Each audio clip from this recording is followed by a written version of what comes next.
All right. So I am very excited for tonight's training. And one of the things that's been definitely a hot topic for me, especially if you know at the beginning of the year, we did a workshop and I actually created a course called the Email Traffic Playbook. And it's very in depth on email marketing. And if you guys know, you guys have been around TLS for a while, and like I'm hardcore about the email list. Like it is the number one thing you should be focusing on. But email marketing has definitely changed over the years. I'd say over the last decade, especially 10 years ago, things were super easy when it came to email.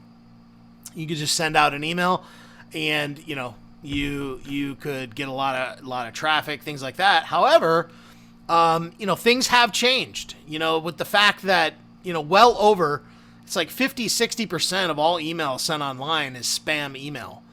And when I say spam, basically it's spam in the sense of people are sending unsolicited emails to people. When people join your email list, that is not, you are not spamming them. That is permission marketing.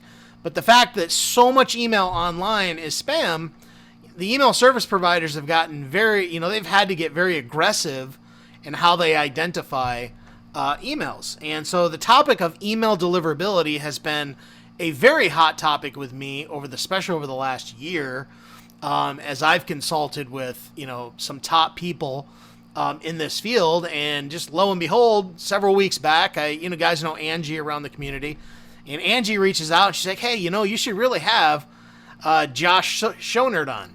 And he's really knowledgeable on email deliverability. I'm like, oh, sweet. We need that. We need more of that. We need to hear more of that. And Josh just so happens to be a TLS member too. So, so that's a plus. And so I reached out to Josh, and he has really worked hard to put something together for you tonight to teach you all about this. So I'm very excited because I know that he's going to bring some awesome value. He definitely has clients that he works with in terms of this, and I've seen some of his content out there, and he is definitely more and more, that's kind of his brand. He works with email. So I'm excited to have you on, Josh. Thanks for coming out. Oh, and one more thing. I also found out the other day looking through Josh's pictures, because I was looking for a picture of him on his Facebook page to put on our registration page. And lo and behold, I see Josh on a BMX bike. And if you guys know me, like I'm a BMX freak. Like I grew up riding BMX bikes. I love it. I still watch it today. And Josh, you're like a champ, weren't you? Like back in the day? Yeah. And first of all, Mark, thanks for having me on. I Yeah. appreciate it. It's just a pleasure. And being part of the community, but also being able to present to the community is Yeah. just, I'm honored, honestly. But yeah, so BMX, high school, 2000 to 2004, I rode in California where I grew up. And yeah, in 2002 and 2003, so in California, they would split the section because it's a big state. So you had NorCal and SoCal, and I was the number one rider by points in NorCal for those 2 years in a row. Yeah. That's awesome, man. Yeah, that was cool to see that. And so we have this little, kindred connection on something Yeah. we grew up loving, man. And I still love it. I'm like a kid. I still get out there, almost 49. I was out at the skate park about 2 months ago and fractured my elbow. It's almost 100%, but I'm still not there yet. But, just forgetting that I'm almost 49, but I don't care. That's whatever. They can laugh at me, whatever. I was at that skate park and saw a guy in his 60s on a skateboard, and he was ripping it up. So, That's awesome. yep, it is. Age is just a number. So that's the way I look at it. Well, we're going to get right into it. I don't want to waste your guys' time. You're here. Josh, I'm going to turn it over to you. Give it to him. Bring it. Bring the heat. Give him some good stuff, and let's get into it. Sounds good, man. And before we get going, it looks like somebody put in the Q&A that the chat's disabled. Okay. So, Robin, you want to enable that? That is now fixed, everybody. Go ahead and chat All right. away. Yep. all right. We got to fix that. So, Sounds good. So I'm going to share my screen here since I've got my slides up over here.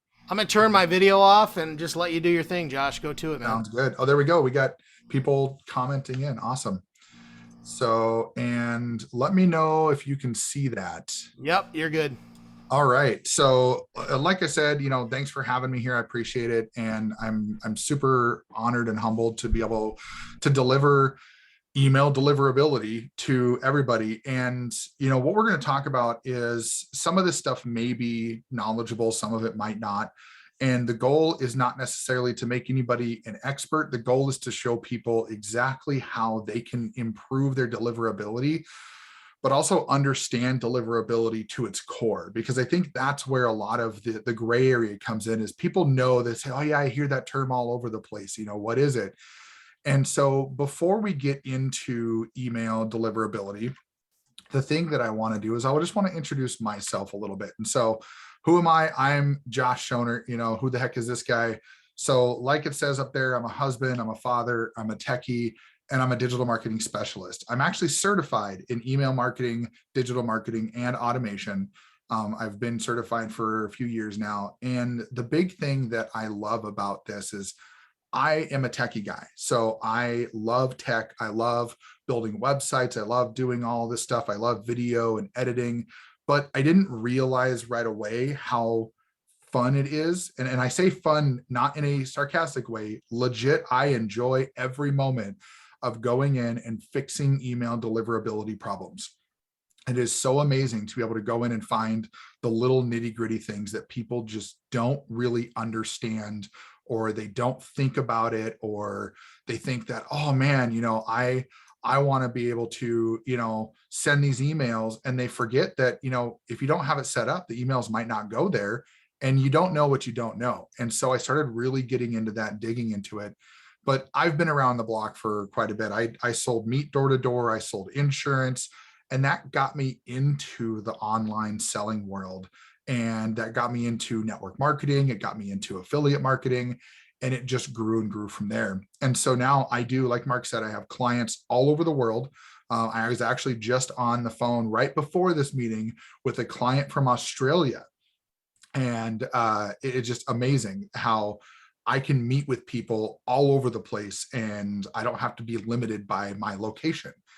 And so a little more about me is, this is a little picture of my family. So that's my two boys. That was taken last summer, so about a year ago. And that was at my niece's wedding. My son and I love to golf together. I love taking trips with my wife. We've actually, because we've been in different businesses and I've done different sales opportunities, we've had the ability to travel all over the country in order to go to different events and be with different teams and be able to be at big resorts and things like that. So I'm super, super thankful for the opportunities that I've had with being in offline and online based businesses. I love riding bikes with my kids, and I am a huge barbecue fanatic. I have a massive smoker in my backyard.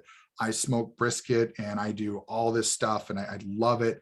It's not good for me, and so I've had to cut back a lot lately just for some health reasons, but I still, this picture here was taken just back this spring, where I actually, me and a buddy of mine, you can't see him in the background, but we cooked a 17-pound brisket for about 40 people to do kind of like a nice little spring get together. So Kim says, back in my day, they called us techies, propeller heads. Yep, the little propeller hat, that's for sure. And then, so I do also love fishing. That is my kayak there. That was out on my buddy's lake. So where he lives out in Minnesota. And so I love being able to get on the water. And I'm also a speaker. So I love being able to be in front of people and helping people, providing value, and just kind of, really showing who I am and showing that what I can deliver is meaningful to others. And so that's a little bit about me. I don't want to go too deep into that because that's not what tonight's about, but just wanted to give you an idea of who I am. And so we're going to get right into this as, what is email deliverability? And that's the question that, a lot of people are trying to answer right now. And I've worked with businesses from solopreneurs all the way up to big corporate businesses with hundreds of people. And they all have the question, what is this? What does it do? Where are all these things? And email deliverability is a term to describe how well your email makes it to the inbox of the recipient of the email account that you're sending it to. And it's when your emails are getting opened, when people are trying to click on stuff, if you don't have it in their inbox, it's going to be very hard for them to see your content, especially when people don't generally check their spam folders. And if you haven't noticed, a lot of email accounts now are starting to hide their junk and spam folders in like a little drop down. So Google does that now. You have to kind of hit that more button to see the spam folder. I don't know if that was intentional or if that's just how they designed it, but more and more people are not checking their spam folders. And so deliverability is important to be able to do that. Now, there's two terms here that get confused a lot. People confuse email delivery with email deliverability. Delivery is whether or not your email just made it to the email provider's servers at all. So for example, if you send an email to, maryjo@gmail.com, if your email never made it to the Gmail servers, well, that is actually the portion of delivery, not deliverability. And that is, did your email actually make it through all of the checks and balances to just get to their location before they decide if you're going to the inbox? And deliverability is the portion where it goes to the inbox or wherever it decides to go. And so that's just a quick little education on the difference of that. What is email deliverability? And we're going to dive in. There's so much here. So get your notepads ready. Make sure your phone is flipped over. Make sure your door's shut if your kids are loud outside, because there is a lot in here and I'm going to try to be respectful of your time. And so we're going to start with the top 3 things that actually hurt email deliverability. The number 1 thing that hurts email deliverability is not having the right records set up. Straight first and foremost, if you don't have the right records set up, you are probably going to land in spam at least 90% of the time. If you land in the inbox more often without having these set up, consider yourself lucky. Nowadays, email platforms are so stringent with their algorithms that if you can't pass the checks and balances to get into somebody's inbox, you are immediately sent to spam. No questions asked. Do not pass go. Do not collect $200. You're done. And so that is number 1. And those records, we're going to cover those. So I'm not going to talk about them right now. We're going to go in depth in those records in a little bit, so that way you know what they are. But number 2 is sending too many emails too fast. And this does include cold email campaigns on a new domain, irregular sending habits, unexpected spikes, things like that. And this is something that a lot of people don't necessarily, I would say, understand a lot of the times, because they say, well, if I want to ramp up sending emails, well, how do I do that? And what's really cool is later on, I'm going to have a cool little bonus for everybody who sticks around to the end, because you're going to be able to see something that can get you a little more information on how to do this stuff. But really, it comes down to habits. Email providers start realizing your habits for emails. The algorithms are that smart. They will notice like, hey, Mark sends an email a day to X amount of 1,000 of people or X amount of 100 of people. And if all of a sudden Mark sends 10,000 emails, they're going to go, whoa, that's not what Mark normally sends. We should probably send some of that to spam, because that's probably not Mark. And even if everything passed, that irregular spike can set off a lot of alarms and a lot of bells. And so it's a matter of, if you're going to do like a massive campaign to a ton of people, you got to ramp up to it, right? You got to kind of build up and move into that realm, and then boom, boom, boom, hit your blasts. And then you can back off, because you want to teach them that you're building your list and building up to that moment. And same thing with the like irregular sending. If you send, 100 emails and then 5 and then 500 and then 2, that kind of looks spammy as well. You're not sending a consistent amount. You're not growing your account consistently. So that's a good one to think about. And then number 3 is one of the things that hurts deliverability is being marked as spam too many times. It happens to all of us. I watch my emails consistently. It happens periodically when I send an email that someone was like, well, I didn't like that, and they hit the spam button instead of unsubscribe. Now, most people, you're probably not going to have this problem. But if you start using a lot of spammy terminology, you start doing a bunch of promotion emails, you're sending to the wrong kind of audience. If you're sending a, biz op opportunity to health and wellness people, they're probably not going to be receptive, and they're probably going to mark it as spam. And vice versa, right? If you send health and wellness stuff to biz op people, they're probably gonna be like, who the heck is this? And they're going to mark you as spam. If that happens enough, the algorithms will pick that up and they'll say, this email address keeps getting marked as spam more and more. They might not be doing something right with their emails. They don't go in and read the emails. They just look at the behaviors of the people reading your emails, and they will actually start sending your emails to spam because they'll pick up on that.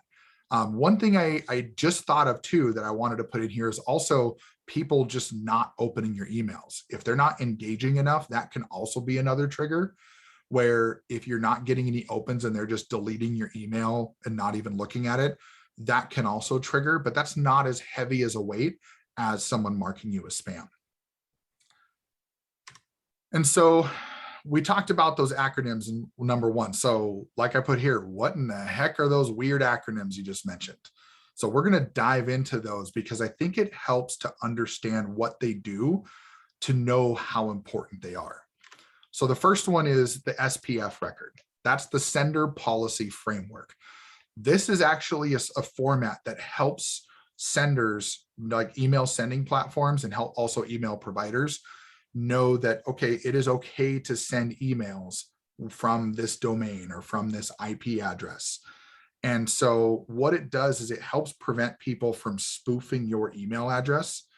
And that could be, for example, if somebody decided, because I don't know if anybody's ever looked in this, but in most platforms like Gmail, Outlook, you can set aliases for your email.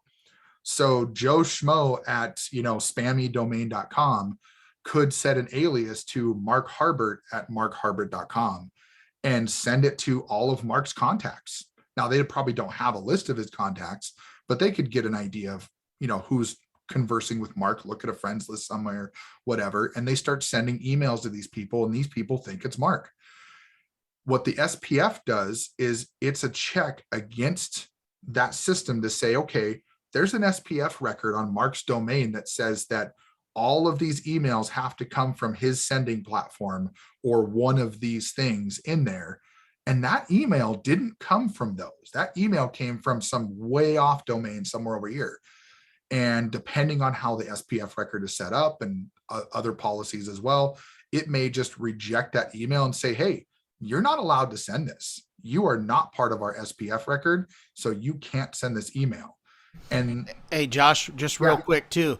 And when you say sending platform, you're referring to the autoresponder service they use. Autoresponder correct? service. Yes. Absolutely. So Yeah. that's important. That's important for you guys to know. What he's meaning is when you set this record up on the domain, and I'm sure he's going to talk all about that, but what'll happen is that's like the sign that says, hey, this platform, we thumbs up, they can send. Yep. Exactly. Go ahead, Josh. So, for example, we'll say get response, for example. That's a popular one that people use. The SPF record for get response is spf.getresponse.com. So if you think about that, and you're like, okay, if it didn't come from get response, it can reject it because the SPF record says, hey, you're supposed to come from get response. That's what we have listed. So the next one that kind of goes along the lines of this is DKIM, or Domain Keys Identified Mail. And this is where you actually get to claim ownership of your domain.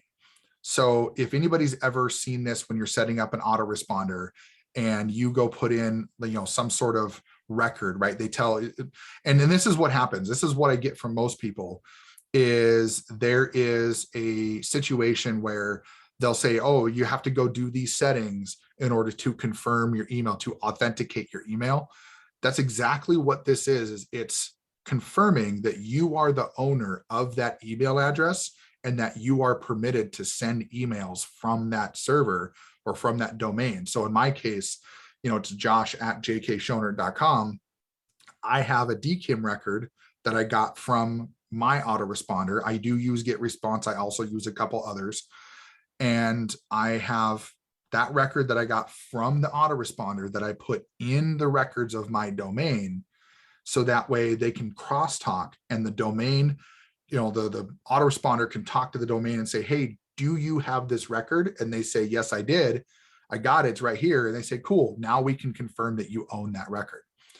I do see a question that popped up here. Izzy just asked, can you have more than one autoresponder for SPF? Yes, you can have more than one autoresponder in your SPF record. However, you can only have a total of 10 lookups within your SPF record. And sometimes, like GetResponse, for example, has, I think, 3 or 4 different lookups in their domain. So you can get to a point where you have too many, but you can only have one SPF record on your domain at a time.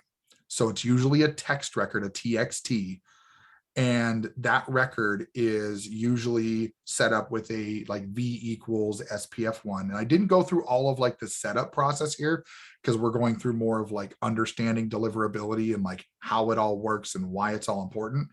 But there are ways that you can, see that. But yes, you would have a record in there that would say include : and then spf.getresponse.com, and then you'd have another one that says include : and then like spf.protection.outlook.com, and you'd have multiple records you can set up that way. So Josh, maybe sometime in the future we'll do like a part 2 where you can actually walk through that and show them how to do that. Like a little workshop? Yeah, like a little workshop or something. Maybe we'll do something like that in the future. I think that'd be cool. We could set something like almost like a little tech hall or something like that. Yeah, absolutely. I like that plan. Cool. So, hey, Josh, hey, Mark, hey, Robin. So, we're going to go back here. So DeMark is the next one. So DKIM, like I said, that's the validation. DeMark. Now I'm gonna read what this says. You can probably read it on the screen, but it's a mouthful. It's domain-based message authentication, reporting, and conformance. Sounds like a lot, and it's a lot to say, but basically what this is now this is the alignment. So what alignment means is when you are setting up the alignment for your emails. So now I put this as the third one because DeMark checks against your SPF and your DKIM records in order to validate that those are correct. And what that means is that, let's say, for example, you're sending an email and you didn't set up those records yet. And you have this DeMark policy that says, hey, you're supposed to have an SPF record and a DKIM record to be properly aligned for emails. Well, there's a policy you set up in DeMark, usually either quarantine or reject, that will state whether or not it will accept the email if it doesn't pass SPF or DKIM. And that policy itself is basically, if it's quarantine, it'll encourage the email provider to essentially say like, hey, you should probably put that in spam because it didn't pass those other records. The reject policy will say it'll encourage the email provider. So the email provider being like Gmail, Yahoo, Outlook. So your autoresponder is who's sending it. The email provider is who is receiving it. So the email provider, it would say, it'll encourage them to reject it if it doesn't do that. Now, reject is kind of I will say it's kind of like a kill it with fire option, because a lot of times you can have situations where maybe you didn't know that you had another system you were using that, you forgot about it or whatever the case may be, and that was sending some campaigns. And next thing you notice your open rate drops after you set up all these records, and you forget, oh shoot, I didn't set up the records for that other one. I only did this first one. Well, you're going to run into some problems if you have the reject one set up. So I usually recommend people do quarantine, because then if something goes wrong, your records aren't working properly, you can still get people to receive your mail. It just may go to spam, and then you just fix your records and you're good to go. The other thing that DeMark does, you notice it says, message authentication reporting. So DeMark actually has a reporting system that allows you to see what happens with these emails as they go through. Later on in the presentation, I'm going to have some options that you can use, and it'll be a good opportunity for people to take screenshots, because there's going to be some actual links and things like that that you can use for free reporting tools that you can use to check on this stuff. So we'll talk about that later. And the last one, this is a lesser known record that a lot of, some people use, some people don't. And I was actually going to ask you, Mark, you have a nice, GIF for your picture on your emails. Do you have BIMI set up on your emails? I don't think so. Okay. And I'd actually paid somebody probably, I don't know, 10 Okay. months Right. ago or so. So I never even heard of it. So Okay, perfect. So BIMI is brand indicators for message identification. And what this is, I'm not going to read everything verbatim, but basically it allows you to have a branded logo that is just for you, that is specific for your brand. And it's trademarked. You have a certification for it and everything. And then you have to have all of the other records 100% hunky-dory, like everything has to be perfect for this to work, because you're basically telling the email providers, this is my logo, this is my domain, this is me, and I want this all connected. It is very rare in my experience to see people have this set up, because of the work that's involved to go do it, because you have to go trademark your brand, you have to trademark the logo, you have to go get this certificate. I mean, it costs money. So it's not something that people normally do. But for somebody who gets a little bit bigger, it can actually help with deliverability, because you're not only setting up all these other records, the SPF, the DKIM, the DMARC, to get everything aligned, but then all of a sudden you've got this extra oomph that's like, hey, look at this. I even have a trademarked logo that's for the same domain. And the email providers, it's almost like giving them a bag of cotton candy. They're like, oh, yay. Like, you have a trademark and a certificate. Yeah, we're going to send you right to the inbox. So it's helpful, but it's one of those things that it's not going to be something that everybody's going to do. But I wanted to put it on there because some people who are bigger businesses may actually start looking into that. So now we get to the fun part, is 3 common email deliverability misconceptions. And this is where I'm sure I'm expecting at least one person's going to go, well, that doesn't seem right. But I'm going to run through them and we'll see what kind of response we get. Because the first one is, with everything set up, I'll never lend in spam. That is not true. And I will tell you, if you have anybody that tells you that they will set up your records and that you'll never land in spam ever again as long as it's set up, run in the opposite direction, because that person is pulling the wool over your eyes and they don't understand how the algorithms work. The reason for that is because there's no such thing as a 100% inbox rate. There is such a thing as having a very, very high deliverability rate. I've seen people have a 97, 98% deliverability rate, but there is never going to be a chance where you can never land in spam. And I'll give you a perfect example. Microsoft Outlook, the free, live.com, outlook.com, msn.com, those email addresses. Microsoft has a setting for their security and protection that if you've never sent an email to a Microsoft address, you are more likely to land in their spam box than in their inbox. Now, it's really easy to get out of their spam box, because all you got to do is ask them for a reply, or ask them to move your email to their inbox, or, ask them to, add you as their contacts and things like that. Those are all great things to ask people to get out of their junk folder within the Microsoft email boxes. But that is a perfect example of where I've had people come back to me and say, hey, you set all this stuff up and you said this will help me, and I just sent emails to people and they went to spam. And I said, well, have they gotten emails from you before? Well, maybe, I don't know. And then we look, and sure enough, they were Microsoft mailboxes, and it was the first email they'd ever sent that person. And so make sure that you understand that, yes, setting all this stuff up greatly helps your deliverability.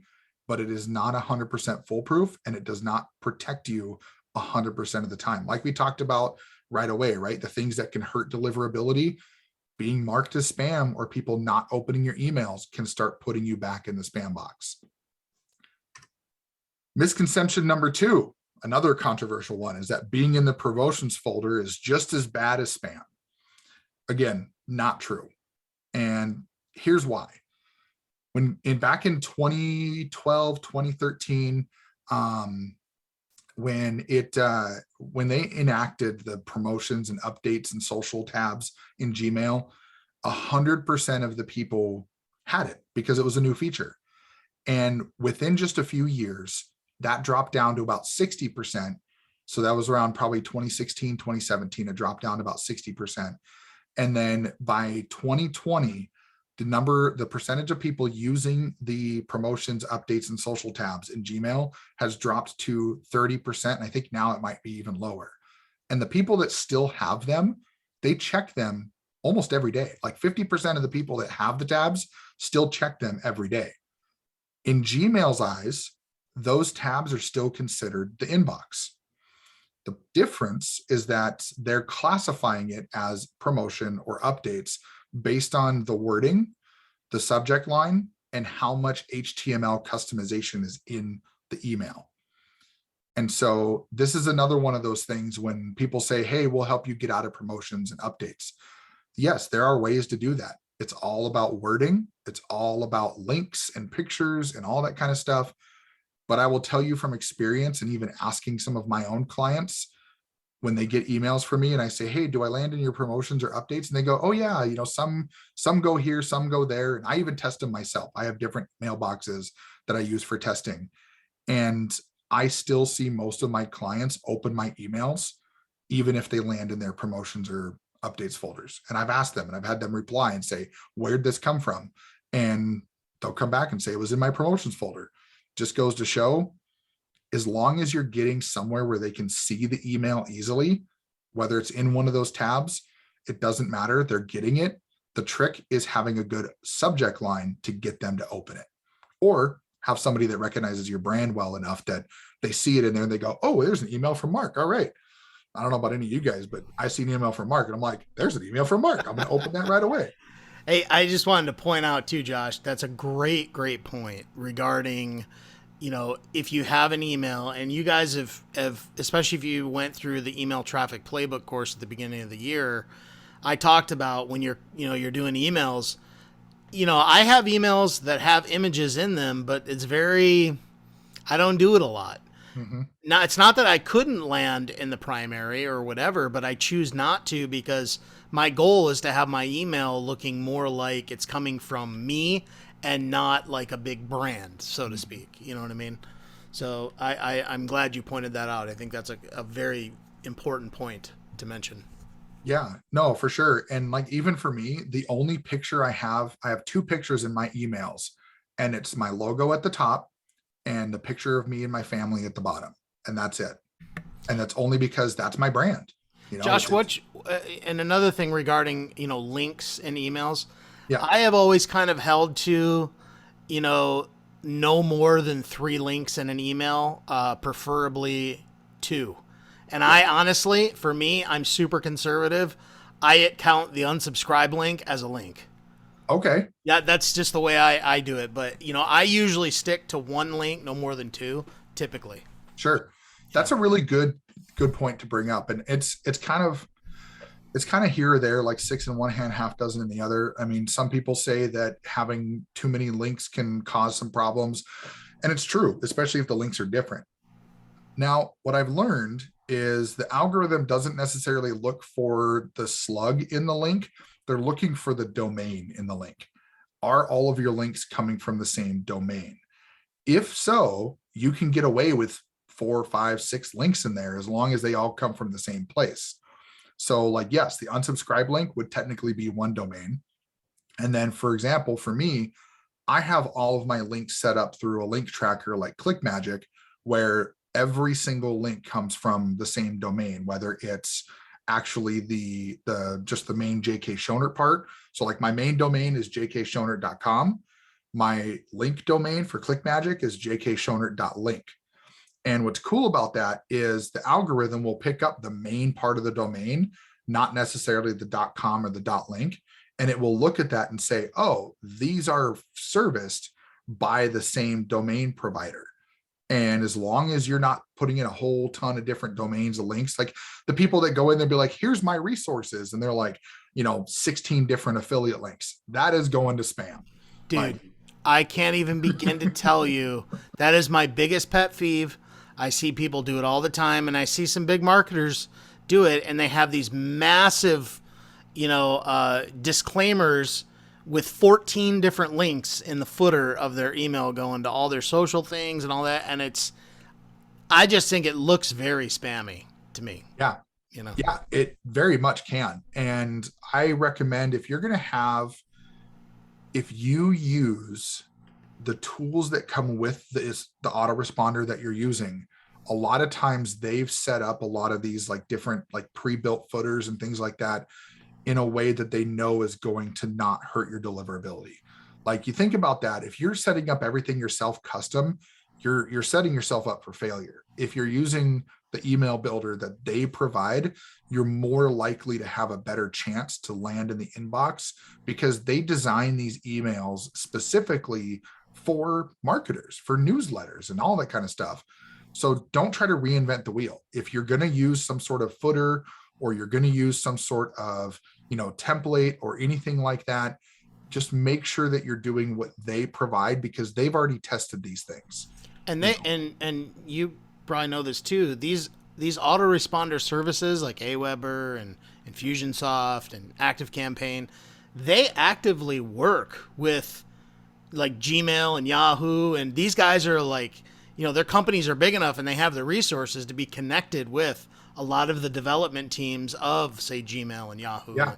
So they're on the up and up, and that's why, great point, Josh, stick with what they have instead of trying to, come up with your own thing. Yeah. Oh, absolutely. Like, that's what I did. So my main sending tool that I use is MailerLite. I moved to them a few months ago. I did some reviews on them. I love them. And I just took their basic template and just took out the stuff I didn't like, left the footer exactly the way it is, filled in all my social stuff with their system, and that's it. And I don't do a whole lot else. I've got some disclaimer text and stuff like that, but text isn't going to hurt you unless you're using a lot of really spammy phrases. Yeah. Like all those lists out there that say like, here's the 475 spam words in emails. It's not necessarily that every one of those words are going to land you in spam. It's using them over and over in your emails. That's going to land you in spam. Yep. So, awesome.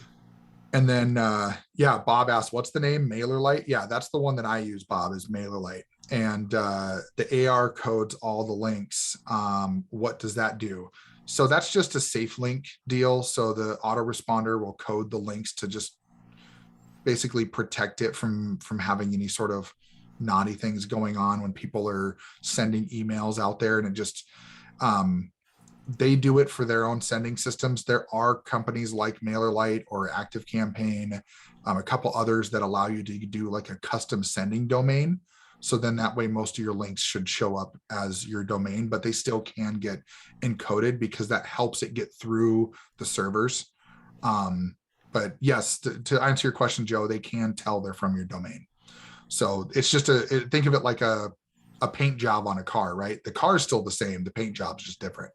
So they can tell, they open up the hood and go, oh, yep, that's from Joe's domain. So cool.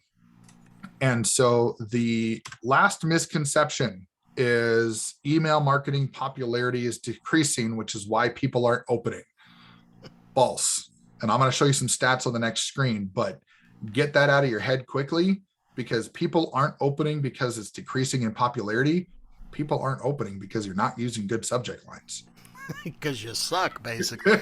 Yeah, no one else to say it. Yeah, if it walks like a duck and talks like a duck, I mean, but that's the truth, right? Yeah. They're not opening your emails because either they don't trust your brand, or they don't know who you are, or you just don't have good, subject lines. And I found a little trick here is that people are starting to be more receptive of emojis and subject lines. And I never thought I would say that, being somebody who's been around the tech world for a long time, but I've tested it myself, and emojis can help open rates by a small fraction, but it's enough to make a difference. And I've had some campaigns that I've sent twice, one without and one with emojis in the subject line.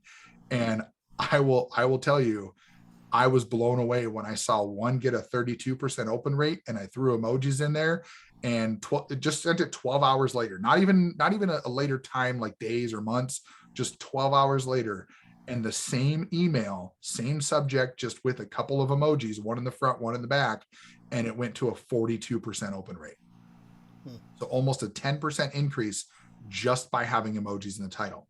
Now, could be a lot of things that happen from point A to point B with that one, but people are still opening emails. And I want to show you a couple interesting stats. Okay. So, check this out. Hey, look at that. Didn't even know my own slides. I was talking through all of these things. It's awesome. So, I was just talking about it as we're going through it. So yeah, so here, decreasing in popularity, this total hogwash. And here's some stats. So as of 2021, like marketers, 90% of marketers are using email to distribute content organically. Like, think about that for a second. 90% of marketers. That's not just online marketers. That's not just network marketers. That's across the board. That is people who are marketing their business as an agency.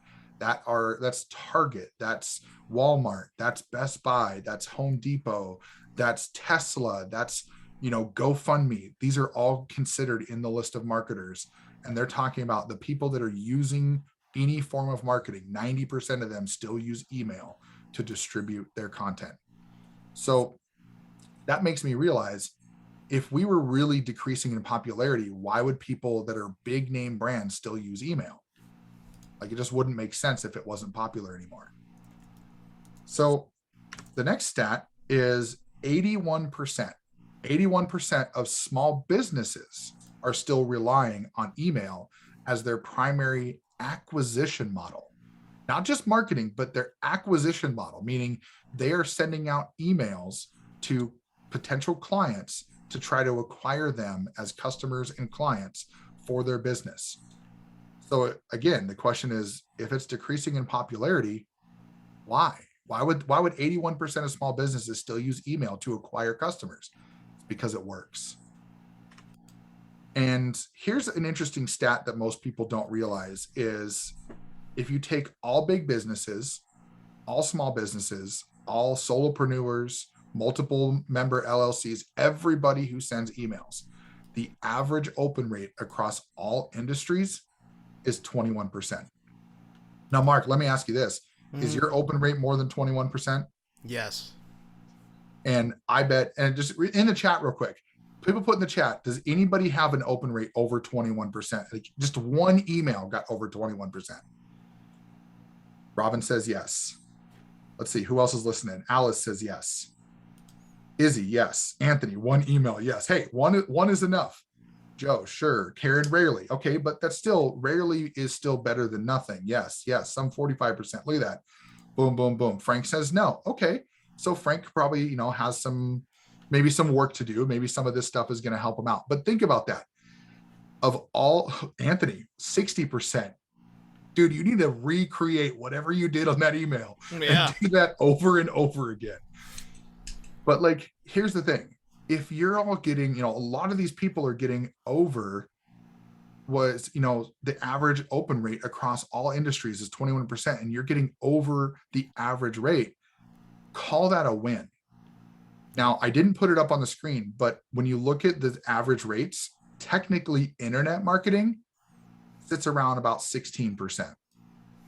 So if you're getting a better open rate than most people in the industry, pat yourself on the back, give yourself go celebrate a little bit, feel good about what you're doing, because that means that you're actually sending emails that are worthy enough of getting opened.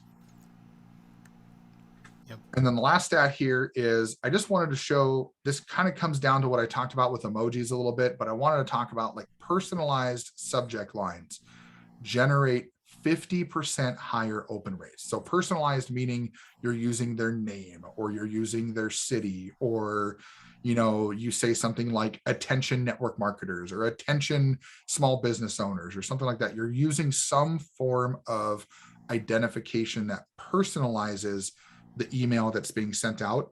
That generally can equate to a 50% increase in open rates, because if it's personal, they're going to feel like that, you're talking to them. They're going to look at that email and go, oh, well, what is, like Mark said, hey, open this now, Josh. It's like, okay, like you're calling me out, man. I'm going to open your email. And that's what happens. You create a psychological effect that people immediately gain trust. They let their guard down. They think to themselves, well, maybe I should open that and see what's in it. And again, another thing that I've tested sending without names, and I've tested sending with names. And lo and behold, the emails that I send out where I have some sort of personalization in the subject line, they get opened a lot more.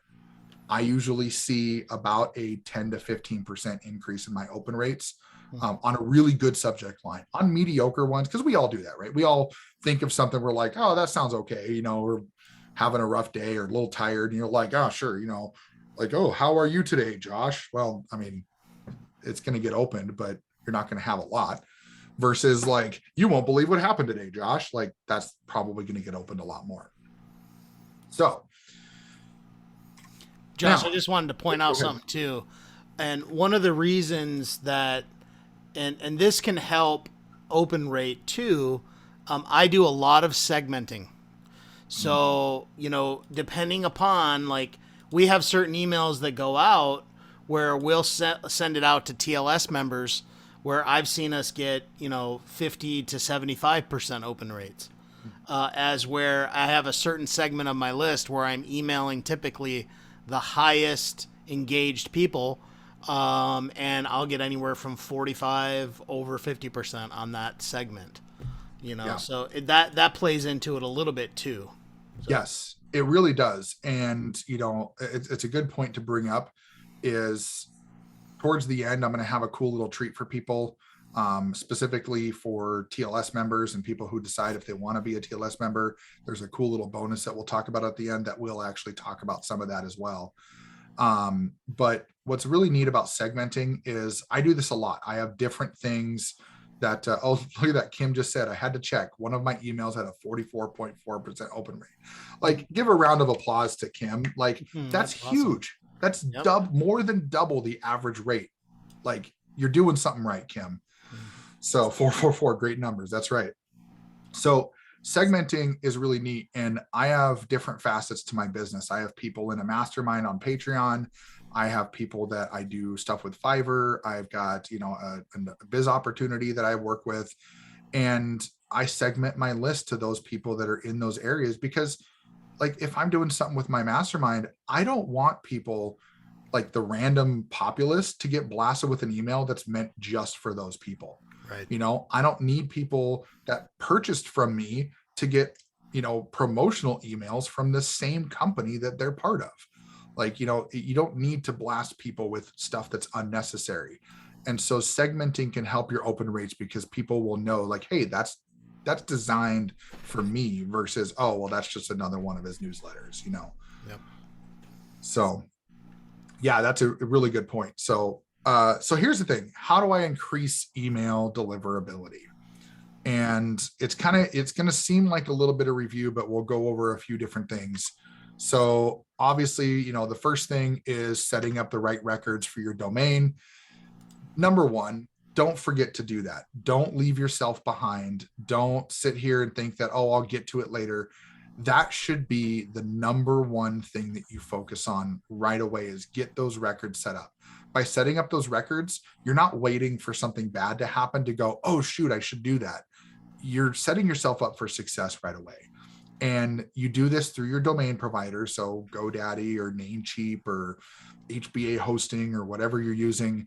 And then you'll get a record from your autoresponder. So GetResponse, Aweber, MailerLite, ActiveCampaign, whatever you're using, and you'll take that record that they give you and you'll put it in your domain provider, so that way they can talk to each other and they'll know that you are who you say you are, and that's going to immediately increase your deliverability, hands down. Another thing you can do is a little trick that I've seen is, remove people that are not opening emails. So Mark just talked about segmentation.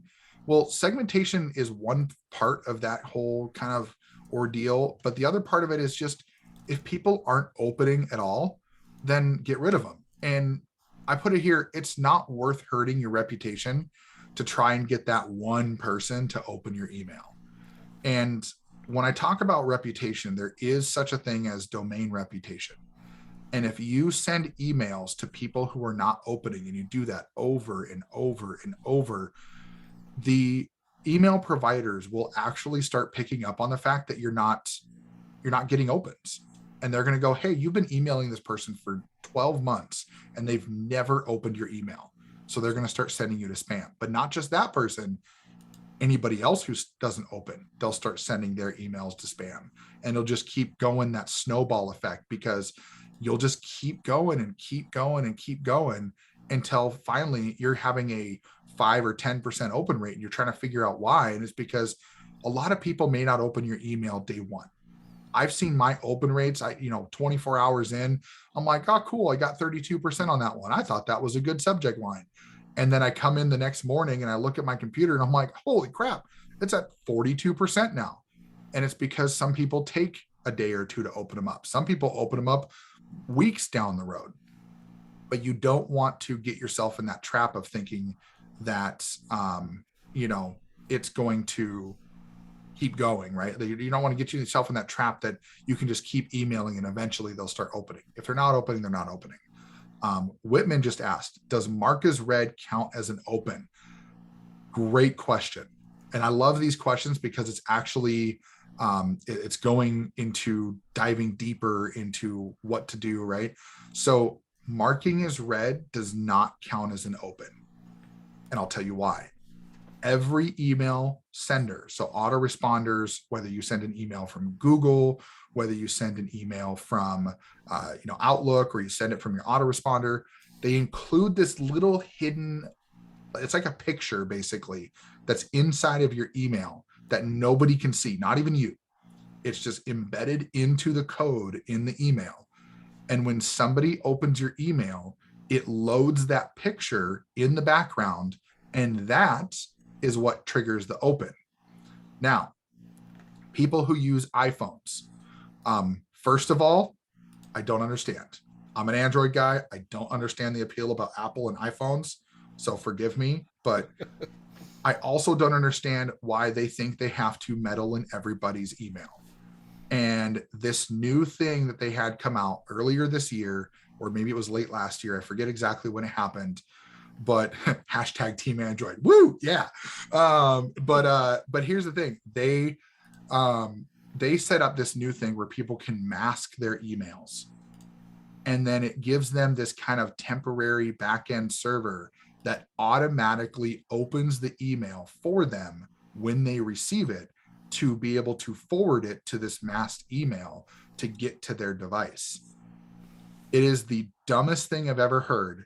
And it's Apple's way of keeping security and allowing people not to put their real email address out there. And I get it, right? But as a marketer, I hate it because it's fake open rates. Because the minute that email gets opened in that temporary server, it counts as an open in your platform.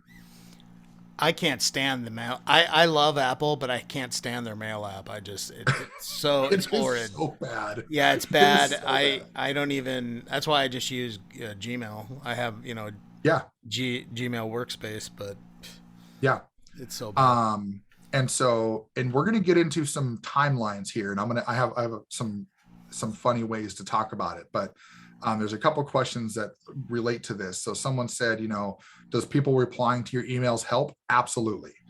Because that tells the email provider that you are setting up a relationship in between you and that person.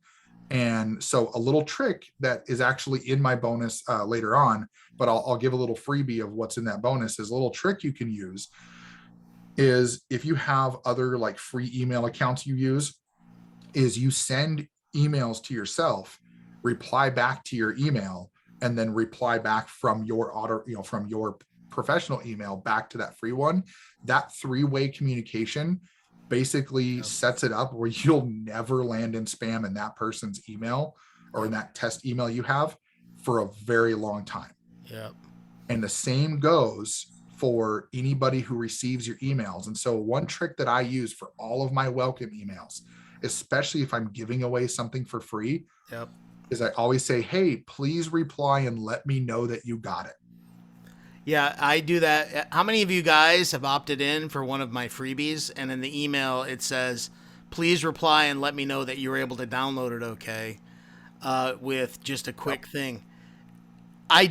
There's two reasons I do that. Number one, it's cool to connect, but it's also because I want you to reply. It helps my deliverability, you know? So that's their strategy to it. It's cool to connect. And then I usually will reply back and say, awesome. Glad you enjoyed it. If you have any questions, let me know.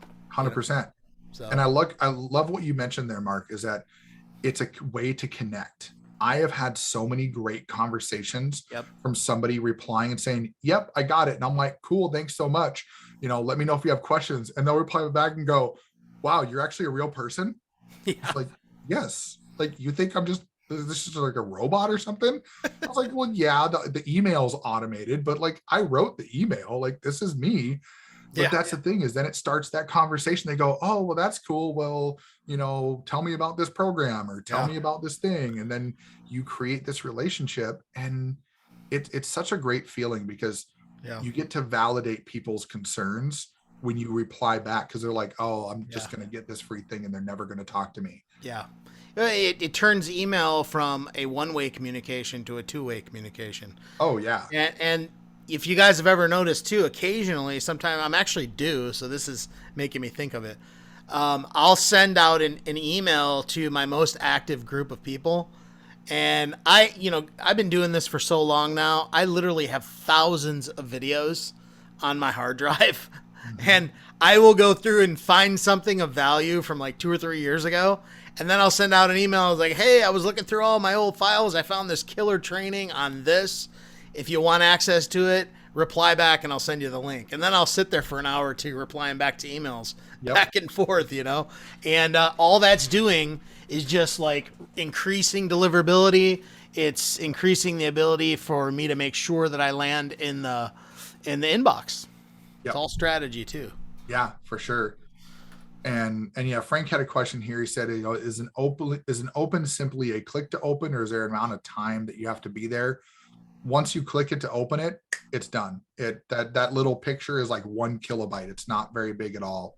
And it just immediately downloads it. It sends that signal to the server where it lives. So like a good example is like I use MailerLite. So MailerLite stores those little files and it's coded to that email. And it's like a little cached file back in their server. And once those emails are opened over time, they just cycle those through as you send more emails. So eventually, it will drop off, but I think it's years. Like they hold this stuff like crazy because it's so small. They don't need to have a lot. So, so let's keep going here. So I've got some timelines for you. So I call it the lazy way is no more than 90 days unopened. This is for people that are just kind of like, you got a couple subscribers.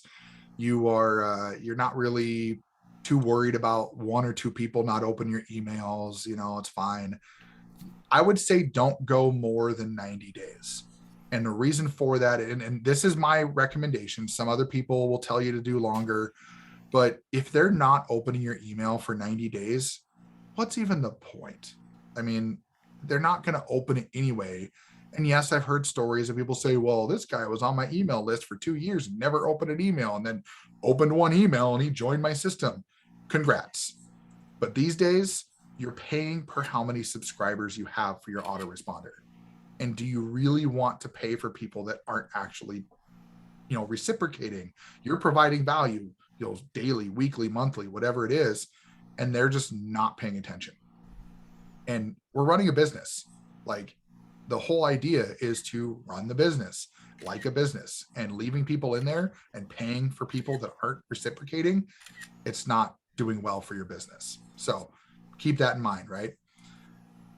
And then Izzy said, how about using Bitly for links? I don't recommend using any sort of free link shortener. I know some people do and they say it's okay. I recommend using something like either Pretty Links in WordPress, or ClickMagick and getting a custom domain, or I use a funnel builder called HBA Funnel Builder, and it actually has a URL redirect option where you can put in like slugs for different things. So like, jkshoner.com/get response, jkshoner.com/MailerLite. Like, it'll give you that ability, and you can use those links. And I think I saw someone earlier ask about redirects. Does it pick up on that? No, they do not click the algorithms don't click the link and see where it goes. It's literally, does this link match your domain? And if it does, great. If not, well, then you're going to have probably some deliverability problems. Yeah. So, okay. So we've got that. And next one is attentive. So I say attentive is like you're watching, right? You're keeping an eye on your list. You're watching who's opening. You're watching who's not opening. And you're just kind of like, every people who don't open for 30 days, just get them out. You're keeping up on your list health. And then I say aggressive, no more than 14 days unopened. So that means you're giving people 2 weeks. Hey, you know what? If you're going to do, 14 days and you don't want to open my emails, you're out of here, right? It's like, that's a little aggressive for my taste, but I know some marketers out there that are super aggressive like that. And then the last one, this is the one I had a little fun with, is masochistic, is you're giving people a week. You're like, you know what? If you don't open emails for a week, I don't care if you went on vacation. I don't care that you had a baby. I don't care that you maybe got sick or something like that. 7 days, you gone. I know one marketer specifically, and Rob might know him as well. I'm not going to name names, but he's been all over. He's been in MLSP. For those that were in MLSP, he dressed like a hobo for one of his speeches. He gets people out of his list if you don't open 3 emails. Wow. It is insane. Now, granted, that's for his marketing stuff. If you're on his newsletter list and you get his regular emails, which he doesn't send very often anyway, then it's basically, you're going to be on there for a lot longer. But his marketing stuff, if you're not opening, he takes you out because he's got so many people going through his list at all times. He can't afford to just let his list grow massively and pay all this extra money for it. So he's constantly ripping people out. So a couple questions in here. HBA versus MLSP. I don't want to give you any, ones or the others. They're actually different businesses. So I don't want to say one is better than the other. So we'll just kind of leave that for a different conversation. RF. Yes. Whitman says, sounds like RF to me. Yes, you are correct, Whitman. What if you only email your list 2 times a month for a specific purpose? Do you go by the number of emails sent? I don't. So if you're doing 2 times a month, you'd probably be good with doing 90 days.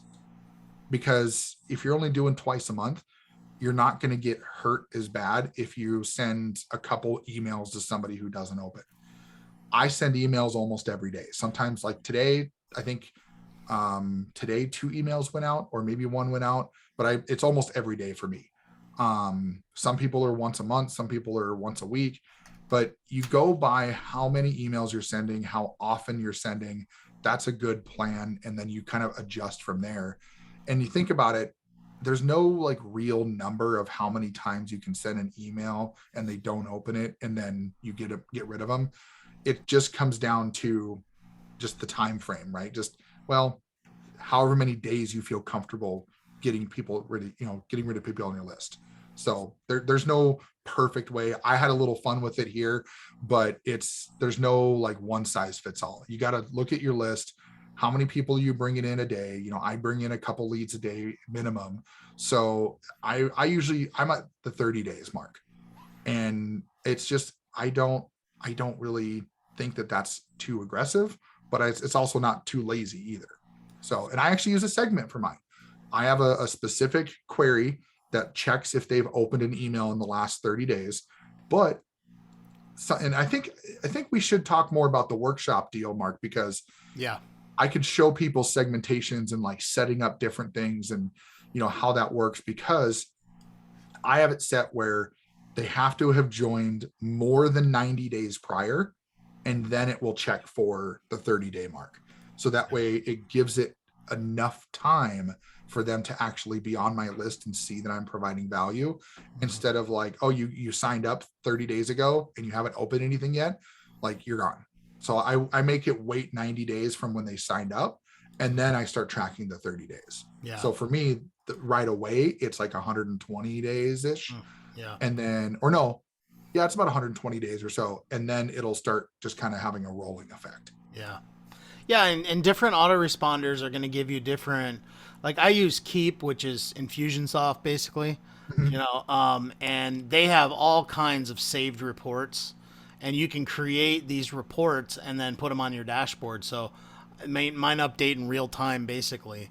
So Mhm. I've got all these different reports where I can see, like I have them all segmented: last 7 days, last 30 days, last 90 days.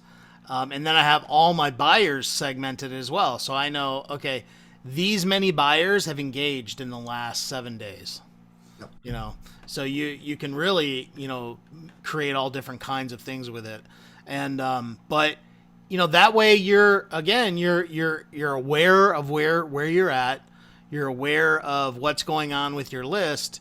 And you know, these are things, guys, I mean, what we're talking about here, this is stuff top marketers are doing, and that's why you guys are here to learn some of this stuff, because you need to know it, you know, especially email marketing going forward. Let all the people out there that think email marketing is dead, let them think it, because those are the ones that are not going to be clogging up email inboxes, and I can keep sending mine. That's the way. Heck yeah. Oh, yes. I preach that so much. I'm like, Yeah. you know what? Play the long game, guys. Yeah. Play the long game. And I know Mark can attest to that. I can attest to that. You know, I haven't been doing this as long as Mark, but I will tell you that if you play the long game, great things will happen. And you can have those massive moments where you send one email and you're like, holy cow. Like the first time it happens, you make $100 on one email and you're like, woo. And then the next time you make 1,000, you're like, Yeah. what? And then all of a sudden you send one email and you make $5,000, and you just kind of sit back and go, holy cow, like, did that just happen? And then it gets bigger and bigger and bigger until next thing you know, you're bringing, you know, 5-figure days and weeks into 6-figure months, because you start sending out, you know, one email a week, and people are clicking it like crazy because they follow you and they trust you. And all that. I remember I had one email that I sent out, and it netted about $24,000. One email. Is it like, and how did you feel when that happened? It was pretty nice. Yeah. Yeah. You kind of go, all right. Like, yeah. Pat on the back. Like, that was nice. Pay off that car. Yeah. There you go. Yeah. And what Becky just asked, right? Like, do you keep subscribers on the list if they haven't responded in a while?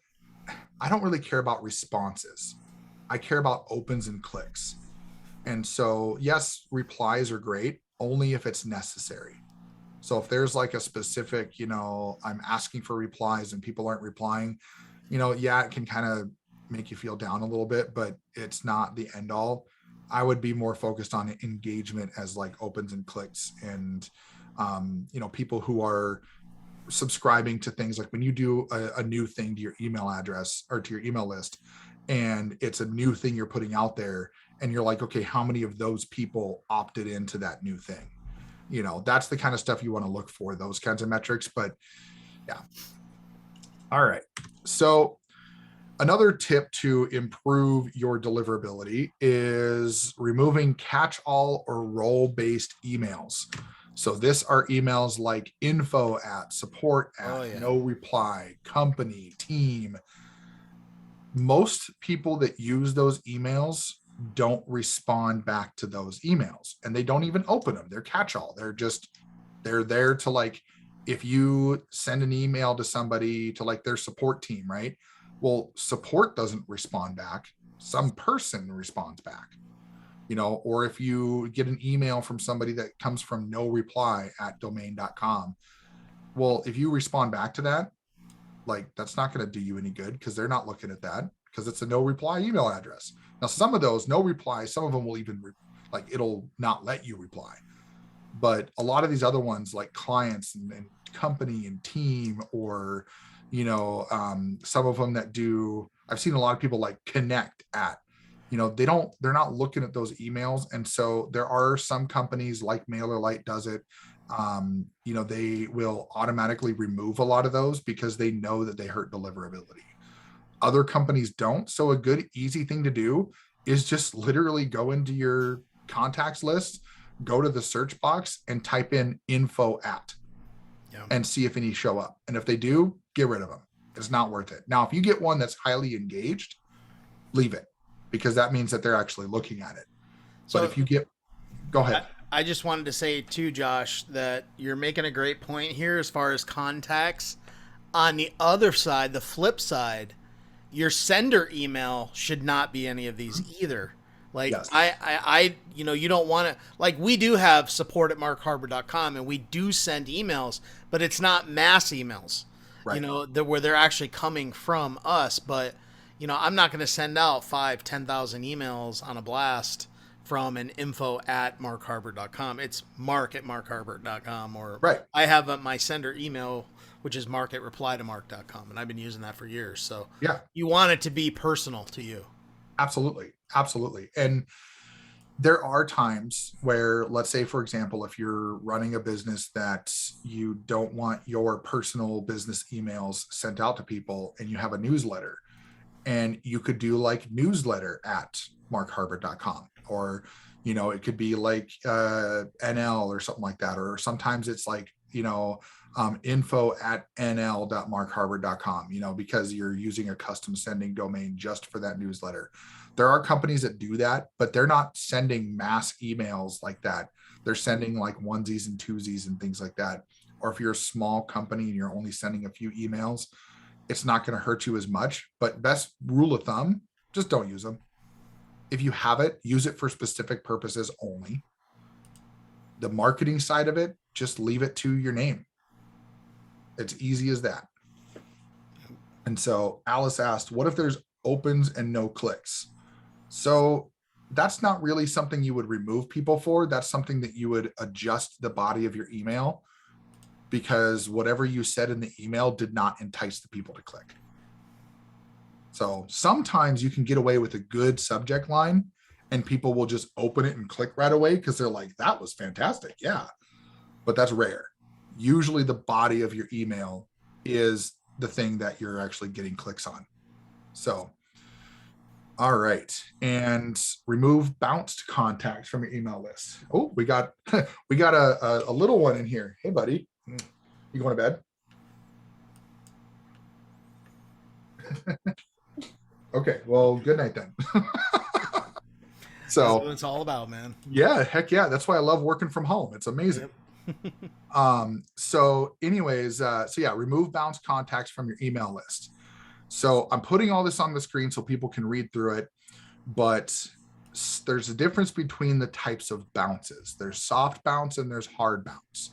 So a soft bounce, which I put next to it, okay to try again, is like if somebody has a full mailbox or a server routing problem, whether it's on your end or their end, it's usually their end if it's a bounce, or a DNS problem. And a lot of times most autoresponders, they'll tell you what it was. So they'll tell you if the mailbox was full, or they'll tell you if they couldn't reach the server or something like that. Those generally are okay to just retry. Some platforms will automatically remove it for you, even in a soft bounced, but those are pretty rare. Most of them will just kind of leave it in there and just let you know, hey, that bounced. So that way you can keep an eye on that kind of stuff. And if you get an email that is just a full email box and you send them 2 or 3 emails and it always bounces, just get rid of them. It's not worth it. They're probably not checking their emails. And if it's full, and it takes a lot to fill up an email box. I mean, people don't think about it, but like I've got my business emails. I pulled this up because I wanted to see this for this point. So I have a 30 gigabyte mailbox and I have 3.09 gigabytes used. And I have probably about 50 different folders. And I would say I wish I could get like a total count of emails, but I think I would say I'd probably have like thousands, if not even tens of thousands of emails saved in my email box. And I'm still not even close to being full, like just barely 10%. So put that in perspective of how long that takes to actually fill up a mailbox. I mean, there's people I know that have hundreds of thousands of unread emails and they're still not full. So if you see that and it happens more than once, just get rid of them. So same thing with the server routing problems, DNS problems. If they tell you that that's what the reason was and it happens more than once for those emails, get rid of them. Hard bounces, that's a different story. Most platforms that I've seen, most autoresponders will automatically remove a hard bounce. Now, hard bounce would be the email doesn't exist. It's blacklisted from that provider or from the autoresponder, or it's even blocked from the autoresponder. So blacklisted and blocked is two different things. Blacklisted means it showed up on a blacklist somewhere, and there's tons of blacklists. The most popular ones are like Spam House, or there's one that's a rack list or something like that. And like there's a rats, spam rats. That's another one. So like those are blacklists. That's when people are doing bad things with their email and they get put on this list that's like, hey, you've been doing enough bad things. We're going to put you here and kind of put you in email jail. Blocked from an ESP or email service provider, that's the autoresponders. Blocked means that they blocked that email. So it's maybe not on a blacklist, but they don't want that person going through their autoresponder anymore because that person did bad things. Those, don't even try it again. Don't try to put them back in. And a lot of times, even if they're removed for a hard bounce, they won't even be able to resubscribe because they get automatically put in a do not subscribe list. That's kind of like a back end thing that email providers do. So that's a big one.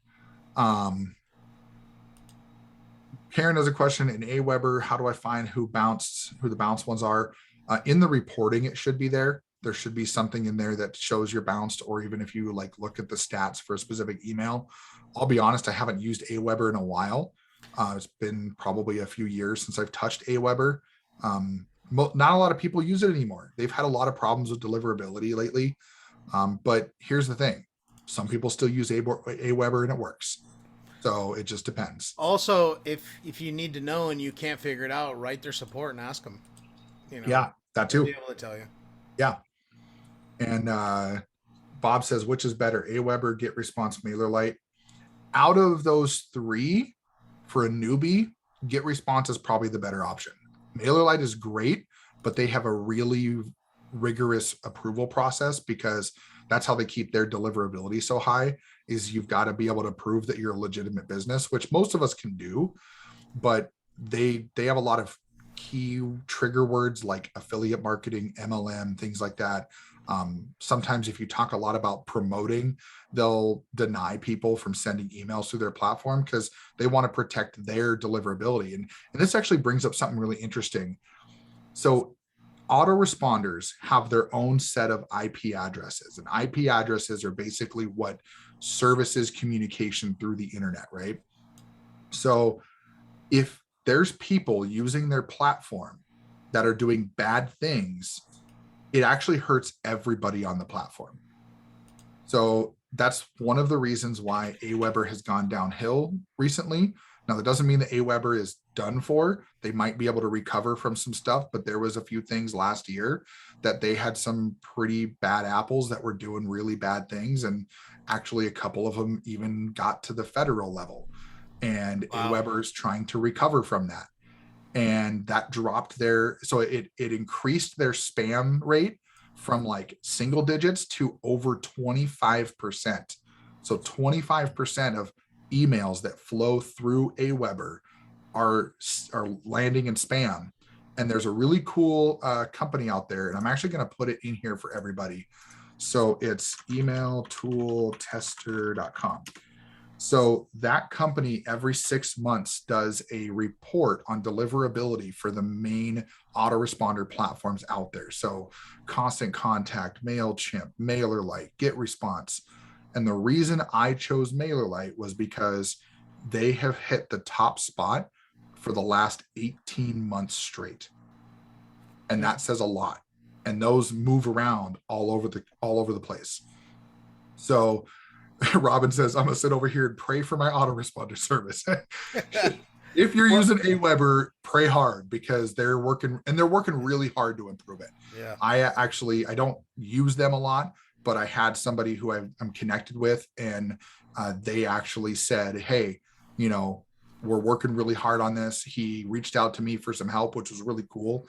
And he asked, some server side stuff, because that's what I do for a day job, is server side stuff.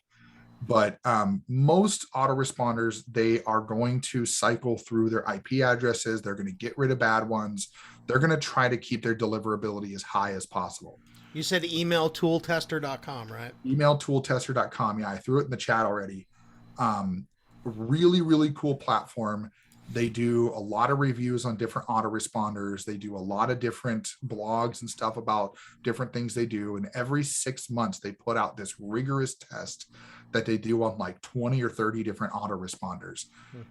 I've been following them for a couple of years now, and I was watching GetResponse just kind of drop down the list. I'm like, no, like, I don't want to do that. So, just so you know too, Josh, like I use Keep, which is Infusionsoft. Last year, they went through something very similar, and literally every Yahoo email address, Yahoo blacklisted them.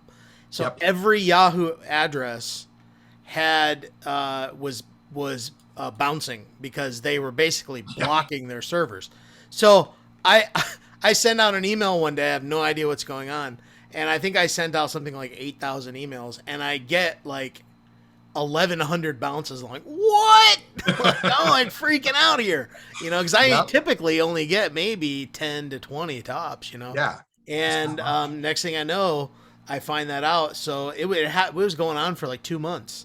And so I connected with this company where they had a workaround where you could send an email to their server, which would then route it to the Yahoo address for you. And so it was a workaround, and I had to, come up with that because I had a big, thing going on, and it was like, that was a huge amount of people. Yeah. So dude, the Aweber thing really hurt a lot of people too. And it's getting better, but Aweber dropped hard over the last year in their deliverability. But it's really cool. People can check it out. It's free. Email tool tester. It's free to use. They've got a ton of information, and those reports they're invaluable. I mean, I was watching, and I finally pulled the trigger on MailerLite back in March. And I mean, I went from an average about 25 to 30% with GetResponse, and now I'm averaging about 40% with MailerLite for my open rates. So, I mean, that big of a jump was enough for me to say, yep, I'm sold. But there's reasons for it. Some tools give you the ability to have a custom domain for your sending. So not just for a custom email, but actually have where you can set up like a subdomain in your domain provider where you get to send emails from your domain instead of sent from GetResponse on behalf of markharbert.com. Like, we've all seen that from people, and you just kind of go, well, that's weird. But that's what most people get, is they get that sent on behalf of, because autoresponders don't give the regular marketers all the cool little tools like what enterprise people get.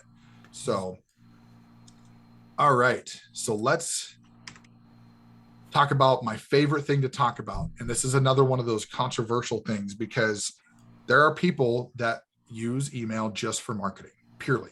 Like, that's what they do. And I have this thing called the 70-20-10 rule. Mark, have you ever heard of the 70-20-10 rule? Nope.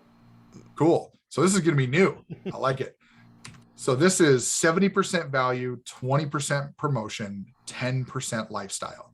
Now, I wish I could credit the person who I heard this from, and I can't remember who I heard it from, but I've been living by this with my emails, and it shows. People respond to my emails way more often when I started doing this. And so take this in the sense of like 10 emails, 7 of them be value, 2 of them be promotion, and 10% of them, or one of them can be lifestyle, right? And the reason you want to have that kind of ratio is because if you're sending more value than promotion, when people find you valuable and then you do send a promotional email, they're more likely to actually want to open it, and they're more likely to click because they trust you. If you guys ever notice too, when I send out emails, I mean, I'm sending out links to my blog posts, my videos, all kinds of stuff. Value is value. And then when the time comes to promote, or we do a workshop, or, something like that, I get way more response, because that's the way it is. There's some big marketers, and I'm on their list, and all they do is promote, promote, promote. I'm like, I'm over it. Yep. Give me a cool blog post with a cool case study that you did or something like that, Yeah. And here's something that I want to talk about too, is I do a lot of long form emails, and anybody, if there's people in here that are on my list, they could probably vouch for that too, is I tell a lot of stories in my emails. I talk about my life. I talk about things that happen around my kids. I talk about things that happen in business. I talk about ideas that came up, conversations I had that sparked something that made me want to write an email. And here's what's really cool about that is people don't be like Frank. But like, people do a lot of stuff in their life, and you can use your life experiences to really build rapport with your clients and your customers. And so if you're sending out value and you're writing stories and you're telling people all these cool things that are happening, and then you're like, oh my gosh, let me tell you about this thing going on this week. That's what I did this week. I was like, hey, guess what? I'm putting on a training with Mark Harbert, the Mark Harbert. Like, yes, like this is happening. And I did it in a way where it wasn't like, oh, hey guys, come do this thing. It was like, hey, you want to learn about this? Well, I'm going deep on this topic. Here's where you can go find out. Hey, did you see my email yesterday? Here's why it can be valuable for you. Here, go here and get registered. And then like a couple hours before we started, I was like, hey, it's almost here. Like, short and sweet for you. You want to get registered? Here's where you go. Like, go get registered so you don't miss it. But like, you can do that every now and then if you're providing value. If it's just promotion, you're not going to have good deliverability, because your open rates are going to drop, because people are like, oh, here we go, another email from Josh. Yeah. So you want to put yourself in a position where you can actually be valuable. And then the lifestyle, people want to see what you're doing. So if you do something fun, throw a picture. They're like, hey, check this out. I took my kids to the zoo, or hey, I went to the lake, or hey, I went to the Grand Canyon, or whatever. And then write a little story about it. And then no link. And when you're providing value stuff, like Mark said, the link is going to value. So that's an exception. But if you're writing, like I do most of my writing in my emails, because I don't have a lot of time to write long form emails and blogs. And so I write long form emails because I love the connection. And so I don't have links to blogs. So some of my emails are just an email. There's no, I mean, I have links in my footer and stuff, but like I don't have a link in there. I'm just like, hey, here's the story for you. Enjoy. And that's it. And then you do that 7 times. And then you don't have to track it and be like, all right, I sent my 7th value email. Now I'm going to send 2 promotional emails.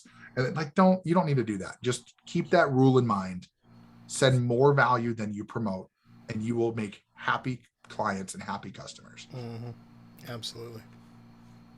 So, and then of course, don't overuse fancy formatting and links. We covered that already. You don't need to go overboard with all that kind of stuff. So I did this to be nice, keep it stupid simple, but we all know what this really means.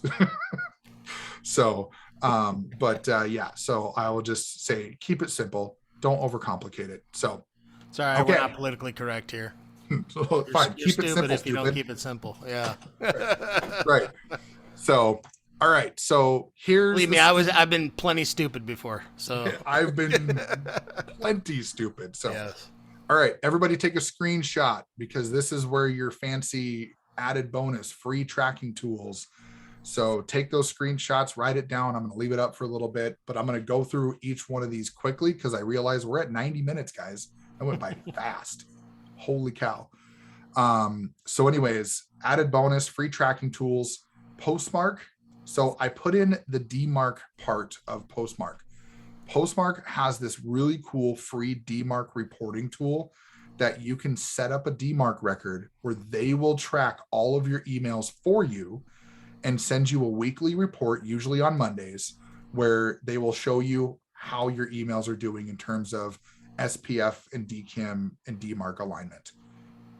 It is the coolest thing I found. I don't remember how I found it, if I found it from somebody else, but I've been using it religiously. I use it with my clients. I use it for my own business. It is the coolest thing to be able to see, oh, hey, and it what's cool is it tracks people forwarding your emails. So it'll show you every single domain that has received your emails in a week period of time. So if people are forwarding your emails or they have redirects or anything like that, you can see where your emails are failing and you can start trying to come up with ideas of how you can fix that. Really great to track too, if you forget about a tool that you're using and then you get that report and you're like, why did that one domain get 0% alignment? And then you look at the domain and go, oh, email server. What is that? Oh, that's Constant Contact or whatever. Like you can go look it up and figure out what that domain aligns to and then realize, oh, that's right, I forgot to turn that off, or whatever the case may be. It is an amazing tool. DeMarkian and Easy DeMark, those are just checker tools. They're great for checking any of the records in your emails. They're great. They do have some paid, like even Postmark, they all have like paid options where they can do like tracking and alignment and they can set up records for you and all that stuff. But all of these are free to use. DeMarkian has, they're more of an interesting interface, but I've used them. They also do reporting as well. So you can set it up that way, but they're a little bit more convoluted, but some people like their system better than the others. So I put it up there. Easy DeMark, it is exactly like it says. It's easy. You click the button and you go put in your domain and it pops up a report and says, here you go. What I will tell you about both DeMarkian and Easy DeMark is that they will tell you your DeMark record is bad if you don't have a reject policy. You don't have to have a reject policy. So it says like, warning, you're not fully set up. You can be fully set up. They just like to yell at you, but it's still another option for a free tool.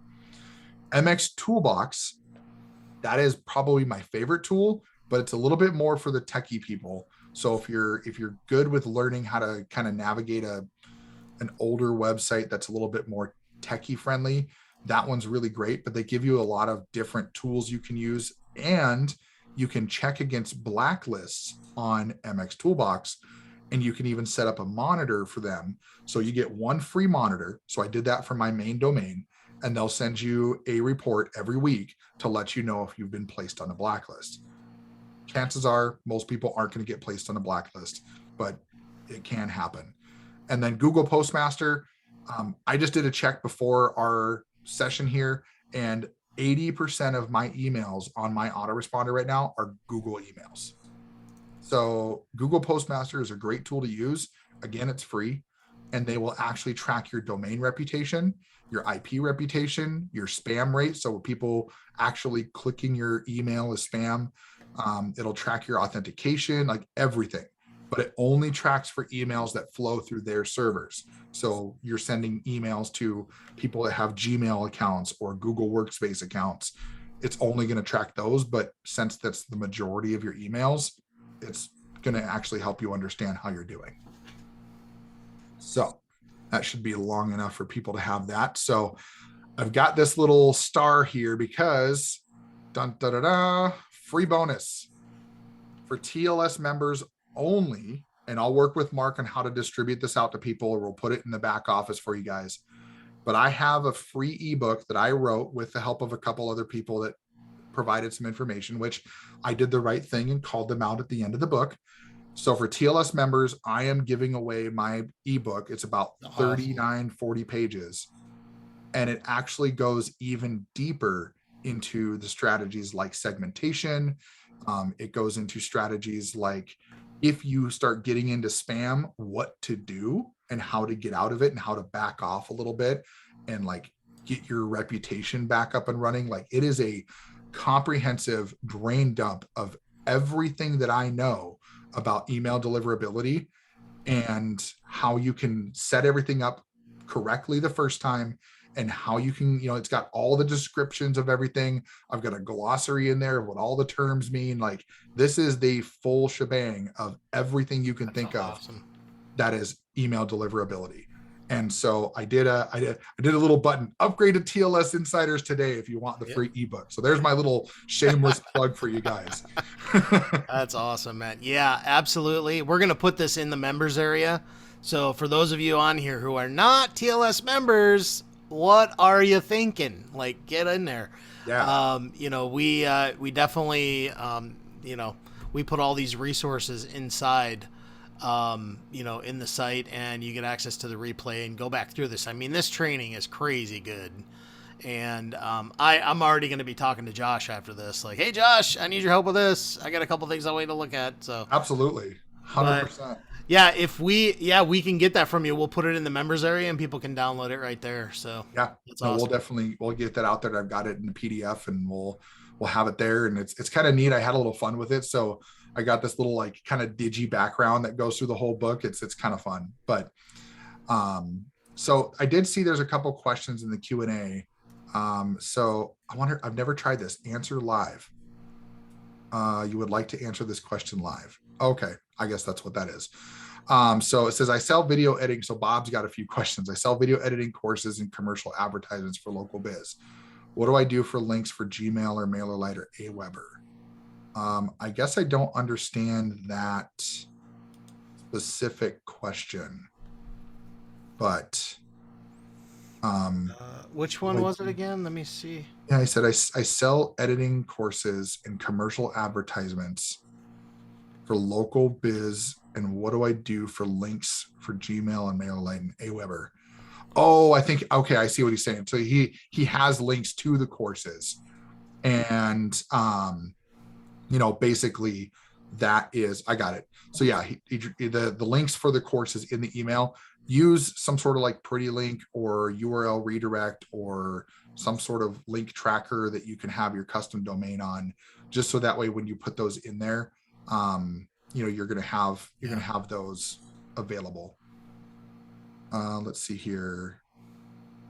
I sell video courses. Can I put those links? Oh, it's just a repeat of the question. Yeah. So, so that's done. Oh, on that next one, I want to point this out too. I know you're going to go to town on this one because this is really Go ahead. I'll let you do it. Okay. Yeah, sure. So Bob asks, which email is better to email with? bob.centero@gmail.com or bob@centerosacademy.com. The second one, hands down, for two very big reasons. Number one is email autoresponders do not like people using free mail. So the free email addresses, they will even give you warnings. Like GetResponse flat out says you can't authenticate this email. You won't be able to set up all the records. You won't be able to set everything up with your domain properly. You will not have good deliverability with that. And a lot of those autoresponder platforms will completely block you. Yes. So then that way, it won't let you do it at all. So absolutely, you have to be using, I won't even say you should, you have to be using. It's not even an option. It's not even an option. You have to use a custom domain email, period. You cannot use a Gmail. Like GetResponse flat out blocks Yahoo. You can't even send an email from the autoresponder using a Yahoo mail. It's just, they've gotten so adamant about that. So don't even use it. If you're using Gmail to send promotional emails, stop it. Stop doing that. Go, like, guys, $6 a month is what I pay for my professional emails. I have two of them. And I pay $12 total. But for one email address for Google Workspace, I pay $6 a month. Like, I know this is cliche, but just put that cup of coffee down at Starbucks and go buy your professional email and make your emails work better. Yep. It's just easy as that. Yep, absolutely. And I think Bob asked, am I in TLS? Well, I guess you'll have to find out, won't you? Click that link and go there. Yeah. There you go. But yeah, so that's what I've got. Oh, and I got my little thanks for watching with my link to my website. So I found that cool little neon email background. I thought that was neat. Absolutely, you guys. Make sure you connect with Josh in the group, and connect with him on Facebook as well. But man, that was a killer training. Hour and Thank you. 40 minutes in. It's really good stuff. So I definitely, Josh, we're going to be talking, and I think if you're open to coming back on one of our we'll see if Angie, if she'd be okay with us kicking her out 1 month. I could steal her thunder for a bit. Yeah, I'm Yeah, sure dude, she'd be okay. I would be totally cool for doing some demos and like Yeah. walking through. Like, I would even, what I think would be really cool is if we got somebody who would be willing to be like a guinea pig and Yeah. let me actually go in and set up their email authentication for them live on the Yeah.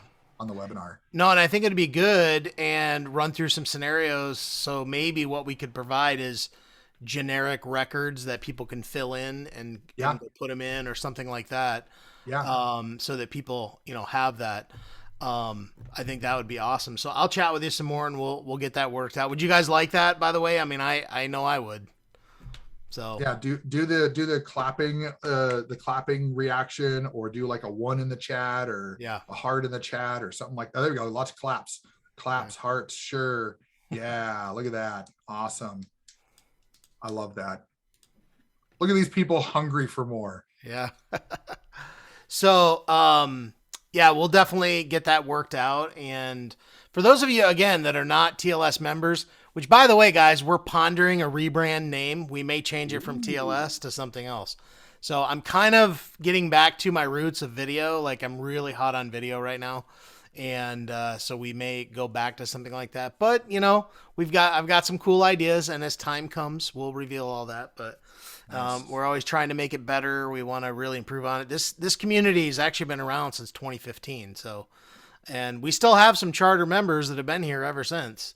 So, That's awesome. So it's been pretty cool. But we really want to take this to the next level. And by the way, for all of you guys that don't know, TLS is open for affiliates. So if you want to promote this, if you know somebody, all you need to do is sign up for an affiliate account. Go to markharbert.com/affiliate sign up. It'll take you to the form, and you can get your affiliate back office, get in there, and we have the link. So if you want to, you can get a link specifically for you. You can sign people up, and I believe we're paying a 25% or 30% residual on it. So, but check it out. We definitely want to. We do not have a lifetime membership, but we do have an annual membership, which saves you 2 months every year. So you can take a look at that page, tlsinsiders.com, or if you type in with an S, it'll take you there also. Because I knew that was going to be a case. Just thinking ahead. I knew, putting the Z in there was going to be a problem, but I just was stubborn about it, so I got the S too. But so anyway, we'll definitely be getting all that set up for you. So That's awesome. all right, guys. Well, Josh, again, I appreciate it, and we will have Josh's slides, the replay, and all of the links will be listed in when we get the replay done, which should be up within the next hour or so, and you guys will have access to it. We get it up there pretty quick. So Yeah, and I'll have Josh, that for the TLS members. Yeah. You'll have that access to the ebook as well. Yep, we'll have that link in there. So Josh, thanks, brother. That was awesome, man. I appreciate it. Great value tonight, and we're definitely going to be doing some more of this. So Yeah. Awesome. All right. I'm so humbled, guys. Like, this is so amazing. And I appreciate everybody hanging out too, because, this is just scratching the surface of what email deliverability really means.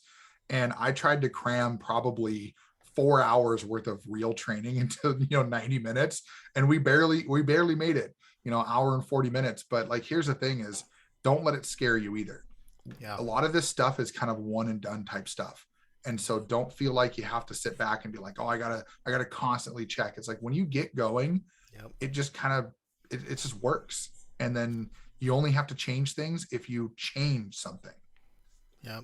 Oh, I did remember one more thing. So before you go, Oh, so in January of this year, at the beginning of the year, I did a workshop called the Email Traffic Playbook, and we went in depth about email marketing. We talked a lot about email deliverability, a whole bunch of stuff on this.